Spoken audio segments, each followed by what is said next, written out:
That's the weirdest part. Welcome to the Lunchroom. Dive deep into the lore with three wise minds and so much more. PE, the mind and the power of the pen. Get ready to press play, let the stories begin. I'm nervous. I don't know. You should be. I'm nervous about being in the hot seat. But welcome back. I get to be in the hot seat this time. Here in the Lunchroom. Where the food might be mid. But the combos are late. Let's dig in.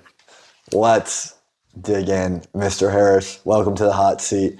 Get to know a little bit more about you. It's great to have you. Great to have you in your home with your equipment and your table and everything. So first, tell us about maybe some new news about what you're going to be teaching, where you're going to be teaching it, and how you feel about it. Yes, I just got hired as the middle school 8th grade language arts teacher, which is crazy because I'm going to be with kids that I had last year, which is, I don't know. I've never had that before. Oh, yeah. Oh yeah, this isn't about me, but this group of 7th graders, I've literally had them nearly every year since they've been in 4th grade. I had them in Dodge, literally like this core. I'm telling you, when they were at Dodge in 4th grade, I had a lot of 4th grade classes. Yeah. So it was a lot of them. And then 5th grade, I had nearly all 5th grade classes. So I literally had them all in 5th grade. When they were in 6th grade, I was at the high school, so I didn't have them. And now I have them all again in 7th grade. So I'm telling you, I'm telling you, this group is special. Yeah. So it is kind of sad to me that they're about to move up to the 8th grade, and then when they graduate and they come back and walk through every see, I'm like, those are the OGs. That's my first year. These are my. You guys might need to pull up to graduation. Wild. So. Yeah, I'm definitely going to graduation that year because literally, they were like my family at this point. Mm-hmm. But anyways, so 8th grade, staying at RBC. Yes. Are you gonna have are you gonna have like a new room or? Yes. So I'll be in. I'm super nervous. It's like this secluded place where the language arts teachers are, and then I'm upstairs, so I won't even see like normal foot traffic that's downstairs. Yeah. So I'm gonna be really secluded. No more Gus in your room. That's the weirdest part. I've worked with that man for 6 years. Yeah. Very closely. Gus, we love and you. so It's like a father figure to us all, basically at this point. Gus Critchlow, what a legend. I do have a quick question. You said that you just got hired as the English teacher. Were there any other types of classes that you taught before? yes. So I used to teach freshman success. So I used to have every single freshman that came to the high school. Probably a lot of fun. It was very fun. There were a lot of challenges that did come with that. And then this year I was moved to the middle school because they got rid of the freshman success class. And I've been teaching creative connections adventures in English, where I've been super focused on storytelling and creative writing. And it's been really fun. Yeah, awesome. So you're a huge Marvel guy. You're a huge. Like Marvel. I feel like we've gotten a lot more Marvel takes. Yeah. I do know you love to talk about your reality TV. So let's get into that on your show, which is Big Brother. Big Brother. Okay. So Big Brother, it's Big reality. Brother fans go crazy in the chat.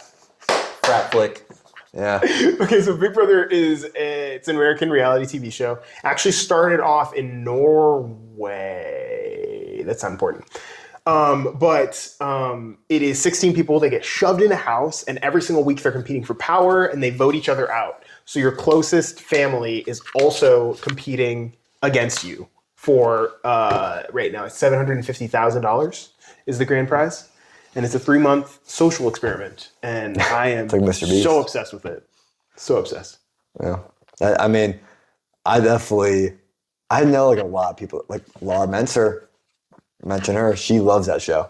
Have you ever talked to her about it? I have. We have okay. extensive discussions. She loves that show. If you'd ever like to join us, this is the invite. Yeah. Well, let's get Laura Menser on the show. She loves that show. Are there any other like reality TV? Like what's number 2? That's number 1. So that's number 1. And it's just such a big part of my life. Number 2 is The Traitors for me. No, sorry. Traitors is number 3. Number 2 is The Circle for me. Very similar You're concept. naming stuff I've never even heard of. The Circle. I am familiar with The Circle. I love The Circle. Big fan. It's essentially you're locked in an apartment, and the people that you're competing against and voting for, you can only do through like a text messaging app. It's actually Wow. pretty. It's Yeah, really cool Yeah. because you see nobody. So those and are you're like just in this apartment those are by two yourself. polar opposite shows. You have a show where 16 people are shoved into the same space all Yes. the time, and then you have one where they're completely isolated. Isolated, yeah. And I mean, there's another piece to that. I don't know if you want to talk about that. Sometimes the people behind that screen are Yes, they love to catfish. They're big catfishers. So you can play as somebody else, and you can have a whole profile that's designed like somebody else. That's a good show too, Catfish. They don't. There's no way our viewers know what that is. No shot. But yeah, so love the circle, love the traders. The traders is essentially it's a bunch of people from different reality shows all coming together for this 10-day adventure. You ever played the game Mafia? Yes. Yes, so they're playing a large-scale version of Mafia. All these reality stars inside of a castle. So you have castle? Yeah, like a genuine castle in Scotland. I like the show too. It's so good. So you have two traders, and every night everybody gets locked in their rooms, and the traders come out and they go to their special place and they choose who they're going to murder. That person gets kicked out. Yeah, that person gets kicked out. And then everybody arrives at breakfast and they learn who was murdered.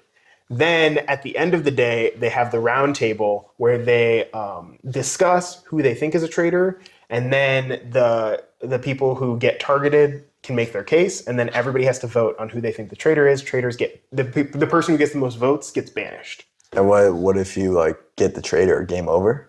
So if you get the traitor, you It's like Among Us. essentially at the end, you have to believe that everybody who made it to the end with you is faithful.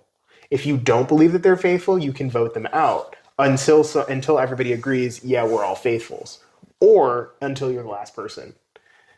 If a traitor makes it to the end with a group of faithfuls, they take all the money. Okay. It's a great show. Yeah. It's a great show. So, all right. Everyone's number one reality TV show. So yours is Big Brother. Big Brother. Hands down. What'll be yours? You go first. I got to think about this. Be probably Survivor's really good. Like Survivor's really good. We get a lot of our people will go like Big Brother. Sorry, Yeah, will go right. to Survivor and the Survivor's just sick because it feels so real. Like I mean it is, but like you see like in their body change and like it's just so epic. And then when like an epic, there's so many good moments from Survivor. I actually just started like watching back from like season 1. I'm just flying through it. Oh wow. I mean the last season Love Island's really good. Survivor's probably number 1. Reality TV. I mean I don't think you get much better than that. For me, I'm kind of on like recency bias just because like, you know, I one thing I know we talked about before is that I can't really rewatch a reality show. So Love Island was obviously one. I don't know if this counts. Like Biggest Loser was someone that I always used to watch. I used to watch that one a lot when I was a kid, and you know, seeing all those people like really just put in so much work and then kind of get like, you know, get to be happy. It's something that's really cool to watch. Okay. So, Mr. Harris, what advice do you have for any students going into your class or wanting, and also what advice do you have for any student that wants to become a language arts teacher? Okay, so if you're coming into my class, number one, what you have to know is that I will never allow you to be crazier than me. There's only room in my classroom for one crazy person, and that's me. So that's number one. And I've got two things. So one, I'm going to be the craziest person in the room. And number two, I will never hate you, but I will hate your behavior. We love all our students. My advice to anybody who wants to become a language arts teacher is to become a PE teacher instead. That's what I would tell you. No, because truly, I love language arts. I think that it extends so much further than simply book, grammar, right. is because we have like all these different forms of literacy. Like there's visual literacy now where you can like watch a movie and like pull literary elements from movies. There are things where now listening to a podcast has now become a certain form of literature. Where if you are pulling out certain things from literary podcasts, so not like talking podcasts, That adapt. like there was a really good Wolverine podcast I heard not too long ago, and it was so good. Well done, amazing storytelling. And then just remember, this is my teaching philosophy, so I'm tossing this in here. Remember, if you want to become a language arts teacher, remember that the center of being a language arts teacher is that you are trying to learn the stories of your students and help them tell their stories as effectively as possible. I do think that is so like overlooked that how important it is to be a good writer. Like I do think like I forget where I was, but I might be in college. I took some like PD like we had to do, and it was like a writing one, and like literally like it is so important to be a good writer, to know how to write certain things, like how to write a check that kids aren't really learning. Kids don't learn how to write cursive anymore, which is a tragedy. So being a good writer, and I would say being a good listener. Overlooked. Very overlooked. And there's so much freedom that comes from being able to read and understand, and you understand people so much better through reading. And then you can also communicate with people so much better through writing. And so like those are just so huge and so foundational. And you get a chance to like really learn even more about a student just based off of what they kind of offer in your class, whether that's through how they write or like there's so many things you can do with language arts. Like work on your handwriting. Like if you're because once you become an adult, if you have chicken scratch on your like writing and it looks terrible, it's gonna be tough to get hired. I'm just gonna be honest. Like you gotta like you see a complete difference. Someone's got something nice and you can read it. It's like when you're still. I mean, it's fine now. Middle schoolers, it's fine now. When you get to like 18, you really want to work on that. Okay, last question before we end. Your favorite class period?